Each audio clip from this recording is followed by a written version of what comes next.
5 நிமிஷத்துல உடம்பு சூட்டை குறைக்க இந்த செய்முறையை பயன்படுத்துங்க. உடம்புலாம் ரொம்ப சூடா இருக்கு, பாடி ஹீட்டாவே இருக்கு, கண்ணுலாம் எரிச்சலா இருக்கு, யூரின் போகும்போது சூடாவே போகுது, யூரின் போகும்போது டிராப்பா போகுது அப்படின்னு சொல்றவங்க இந்த செய்முறையை பயன்படுத்துங்க. உடம்பு சூட்டை குறைக்கிறதுக்கு நான் நிறைய பழங்கள் எடுத்துக்கிறேன், நிறைய காய்கள் எடுத்துக்கிறேன், குளிர்ச்சியான பொருட்கள் நிறைய சாப்பிட்றேன், அப்படி சாப்பிட்டுமே உடம்பு சூடே குறையல அப்படின்னு சொல்றவங்க இந்த செய்முறையை ஒரே தடவை மட்டும் பயன்படுத்துங்க. 5 நிமிஷத்துல உடம்பு சூடு குறைஞ்சிரும். செய்முறையை சொல்றேன், கரெக்டா கவனிங்க. வில்வ மரம், வில்வ மரத்துலேருந்து வரக்கூடிய வில்வ பழம் ஒரு முழு பழத்தை எடுத்துக்கங்க.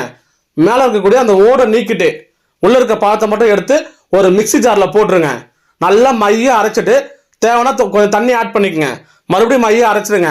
அதை வடிகட்டி நாட்டு சக்கரை இல்லை பனங்கற்கண்டு சேர்த்து காலையில் வெறும் வயிற்றுல குடிங்க. குடிச்ச 5 நிமிஷத்துல உடம்பு சூடு குறைஞ்சிரும்.